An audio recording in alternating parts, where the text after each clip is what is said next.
देखिए सीए के, तो सीए के बाद जो एनआरसी आने वाला है ये खतरनाक हो सकता है, समझ रहे? क्योंकि 2019 में अगर आपको याद होगा अमित शाह ने कहा था कि आप क्रोनोलॉजी को समझिए, इस तरीके से उन्होंने बताया था।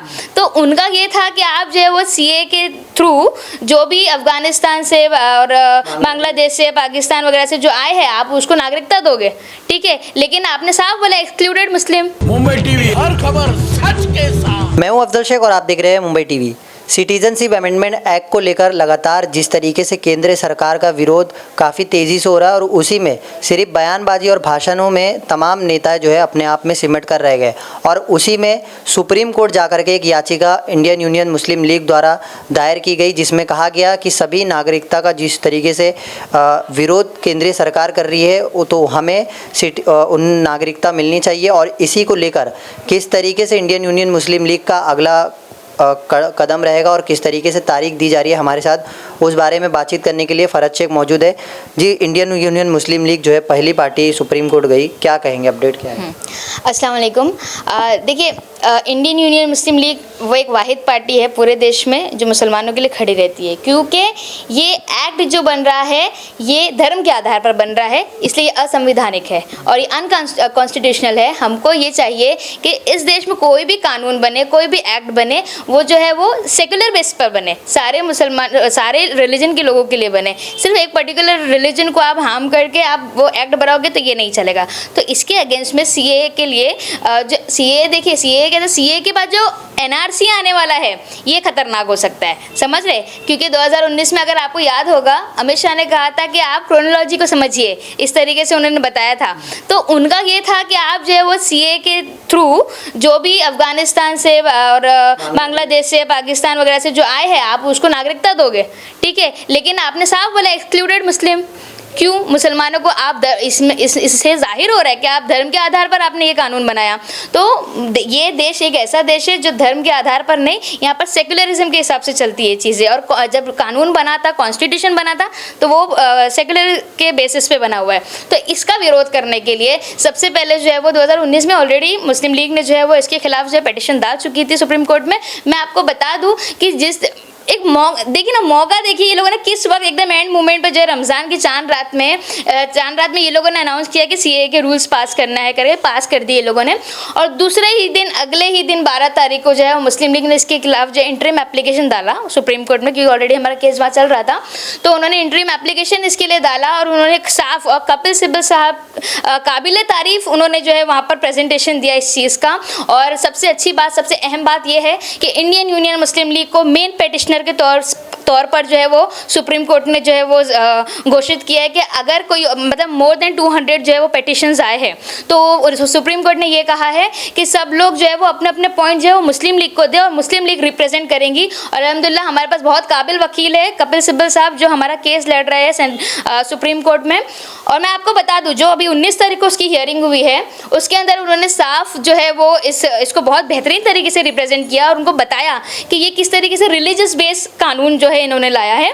तो सेंट्रल गवर्नमेंट ने उसके ऊपर 3 हफ्ते का वक्त मांगा है कि 3 हफ्ते का वक्त मांगे, इस 3 हफ्ते में हम जो है वो बताएंगे कि हम क्यों करना चाह रहे हैं।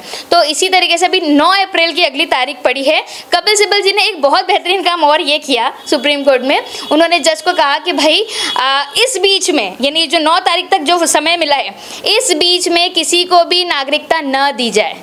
क्योंकि क्या होगा अगर हमने किसी को नागरिकता दे दिए फिर उसको रिवर्स करना मुश्किल हो जाएगा, क्योंकि उसके ऊपर जब स्टे लग जाएगा तो उसको रिवर्स करना मुश्किल हो जाएगा। तो इस वजह से उन्होंने ये बात भी सामने रखी और उनको कहा गया कि इसको जब तक किसी को भी जो है नागरिकता ना दी जाए।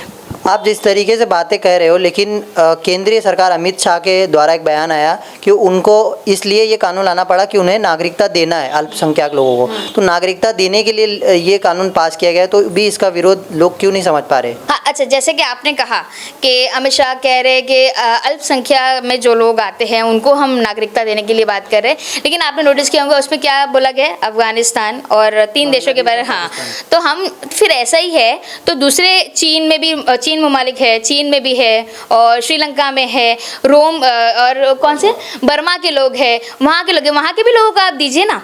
जब आप किसी को दे अल्पसंख्या की बात कर रहे हो तो वहाँ के भी लोगों को आप दीजिए, आप वो तो नहीं कर रहे हो, तो वहाँ पे भी मुसलमान परेशान है, वहाँ के लोगों को भी दीजिए।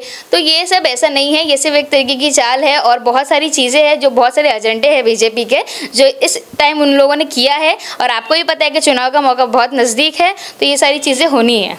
अच्छा, ये जो सीए है, एनआरसी है या यूसीसी है, ये तमाम चीज़ें जो लागू लगातार हो रही है, तो इससे संविधान को कितना खतरा है और आगे जा कर के नागरिक लोगों को जागरूक करने के लिए आप क्या करेंगे? देखिए, सबसे पहली बात तो मैं बता दूं कि ये देश जो है वो सारे रिलीजन सारे लोगों को मिलकर बना है। इस देश में कोई एक रिलीजन के लोग नहीं रहते।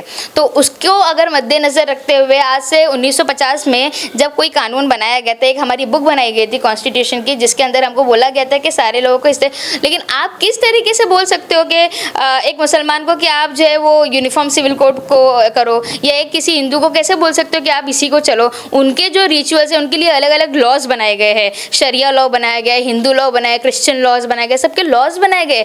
तो वो आप यूसीसी कायम करके कैसे बोल सकते हो कि मतलब आपको एक ही तरीके से चलना है? ऐसा नहीं है। तो इस तरीके से नागरिकों को जो है आने वाले दिनों में बहुत मुश्किल आ सकती है। मैं आपको आसाम का छोटा सा एग्जाम्पल देती हूँ कि आसाम में जब एनआरसी इन्होंने लागू किया था तो मोस्ट ऑफ द लोग जो है वहाँ पर 80% लोग जो है वो नॉन मुस्लिम मिले थे।